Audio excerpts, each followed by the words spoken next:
isang Filipino store dito sa pangalan, ayan, Spain Pills.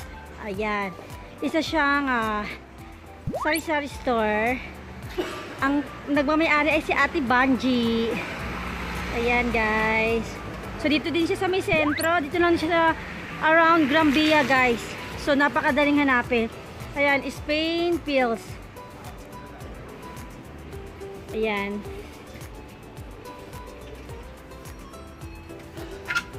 So, ito po ang kanyang store. Ayan. Meron lahat ng mga kailangan yung mga pagkain. Ayan, dito nyo mabibili. Ayan, dito po tayo sa loob ng kanilang sari-sari store. Ayan po si Kuya. Hello, Kuya. Good morning.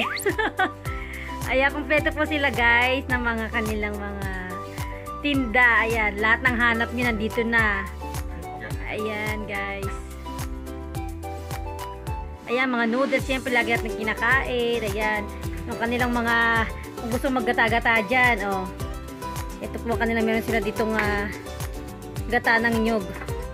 Gata ng nyug, diba? Tawag yan. Ayan. So, parang nasa Pilipinas ka na rin pag pumasok ka sa tienda nila.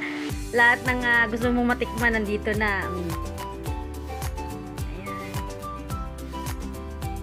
Ayan. Diba, ang laki?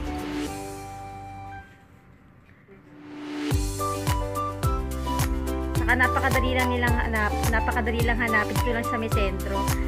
Sa likod lang to ng Grambia, Kuya, no? Sa may Telefonica. Opo, ayan. So, gusto niyo pumunta dito, guys, at punta lang kayo ng Metro Grambia. Ayan, napakadali lang siya hanapin. Ayan, yung mga favorite nating chichirya. Nandito na. Wala na kayong hahanapin, no? Ayan, yung kanilang mga biscuit.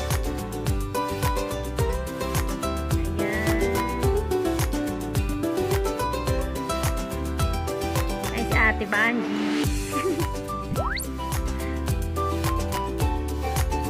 Ito na asawa ko naman.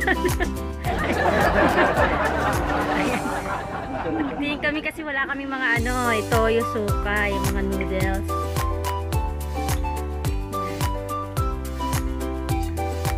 Ayan, meron silang carnation, ayan, mga patis.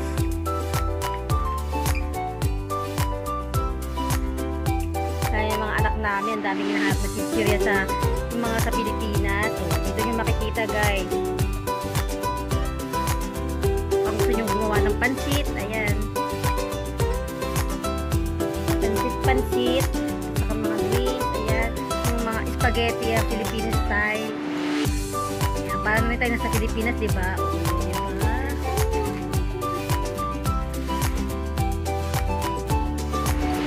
Talagang lahat ng hahanapin yun dito na. O si Mang Tomas nandito rin, no?